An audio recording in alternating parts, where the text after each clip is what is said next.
Bon, au début je voulais faire une vidéo sur Harry Potter! mais j'avais pas de concept, du coup je me suis dit que j'allais relire les livres pour en trouver un. Puis j'ai commencé, puis j'ai lu un peu, puis j'ai abandonné. Donc je me suis demandé pourquoi tous les livres ne pouvaient pas être aussi bons que One Piece, ça faciliterait les choses. Oh, attendez, je dis pas que Harry Potter c'est nul, hein. J'ai adoré les films. Je ferais peut-être mieux de me taire. Ouais, ça vaut mieux. Et donc je me suis demandé comment ça se faisait que One Piece surpassait tous les autres livres, mangas, etc. Bref, bonjour. Et aujourd'hui, on va répondre à une nouvelle question en toute objectivité.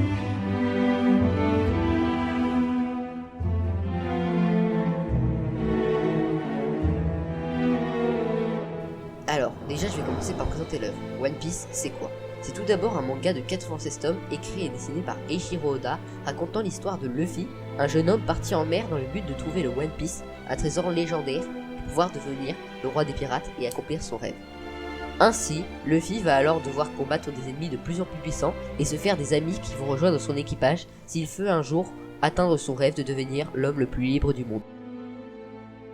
Ça, c'est si tu regardes de l'extérieur, mais si tu plonges un peu plus dans l'œuvre, tu te rends compte que One Piece est incroyable par sa justesse d'écriture, les émotions qu'il nous fait ressentir et toutes les autres choses qui lui ont permis de devenir la 5e série de livres la plus vendue devant Harry Potter. Trouver des auteurs. Oh non! Bon, ce qui fait de One Piece le meilleur livre, après Harry Potter. Oui, sans mieux. Donc c'est tout d'abord son histoire. Oui, je sais, c'est con à dire, mais laissez-moi expliquer. Je parle de son histoire dans la forme, dans sa construction. One Piece n'est globalement pas très original, il suit tous les codes du Niketsu sans qu'on se foulait, ce qui n'est pas un défaut en lui-même mais qui est un peu dommage. Mais quand on approfondit un peu, on se rend compte que même avec une structure basique, le mangaka se détache du reste de la populace en proposant une histoire plus profonde que celle du héros orphelin qui part à l'aventure pour accomplir son rêve. Rien qu'en prenant le premier tome, One Piece arrive déjà à apprendre aux spectateurs des notions comme le sacrifice, le passage à l'âge adulte ou bien même l'abus de pouvoir. Mais même en ne s'attardant qu'à la construction, qui était le thème mais dont je me suis un peu éloigné, l'auteur utilise des procédés très complexes qui font la réputation de l'œuvre, tels que foreshadowing ou fusil de Tchekhov qui consiste à l'apparition préméditée d'éléments qui auront une importance plus tard dans l'intrigue, ou bien même le parallélisme qui est une répétition de la construction donnant une impression de déjà vu. De plus, l'écriture de l'histoire est approfondie par la possibilité d'une double lecture. One Piece est de base un shonen, c'est-à-dire une œuvre pour les jeunes adolescents. Mais ça ne bloque pas l'auteur qui ne se gêne pas pour cacher de nombreux indices qu'on ne peut remarquer qu'après plusieurs lectures ou après avoir acquis une certaine maturité. L'auteur a par exemple affirmé que Doflamingo et Viola avaient effectivement une relation, un détail que les plus jeunes lecteurs n'auraient jamais remarqué. Tous ces différents indices fait que même au bout de 10 lectures de l'histoire, à chaque fois, l'expérience sera différente. Puis, One Piece est génial également par ses personnages. Je vais pas m'attarder là-dessus car j'ai déjà fait une vidéo sur ce qu'est un bon personnage que vous pourrez retrouver dans la description. Tous les personnages de One Piece sont géniaux. Ils sont tous aussi bien écrits les uns que les autres. Les personnages sont très bien écrits pour qu'ils aient une raison d'être, une raison de faire. Et malgré les choses horribles que certains font, on ne peut pas vraiment leur en vouloir, car aucun d'entre eux ne fait ça sans raison. Je ne dis pas que leur raison est bonne, je dis juste qu'elle existe. Oui, ils ont tous une justification, car le monde de One Piece n'est pas manichéen. Il n'y a ni gentil, ni méchant.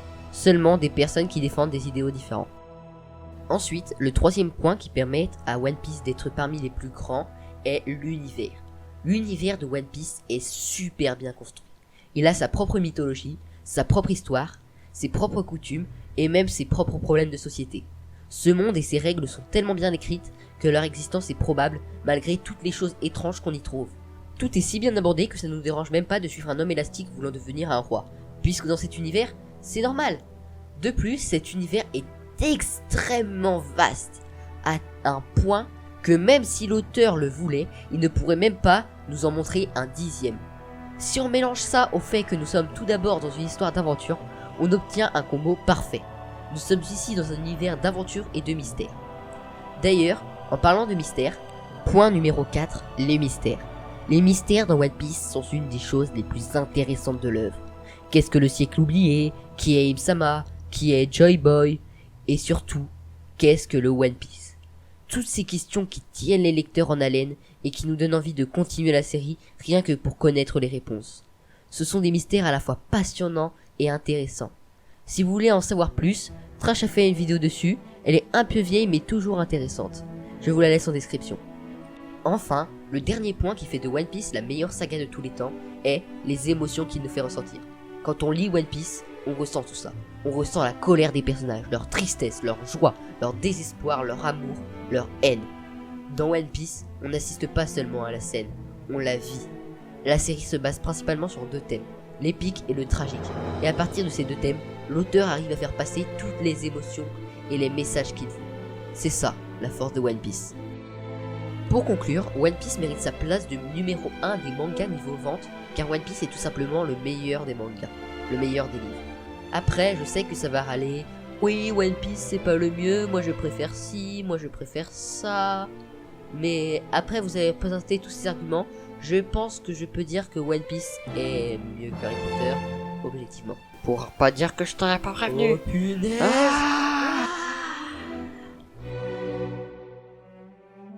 Voilà, merci d'avoir regardé ma vidéo. Si vous voulez plus d'arguments, je vous conseille de regarder Pourquoi One Piece marche aussi bien du Mont Corvo, le succès de One Piece surcoté du chauve Burlex, même si je suis pas d'accord avec tout ce qui est dit, ou la plus récente vidéo One Piece c'est nul de One Piece Passion TV. N'hésitez pas à me proposer un thème pour la prochaine vidéo ou à venir débattre dans les commentaires si vous n'êtes pas d'accord sur certains points. Et sur ce, je vous dis au revoir.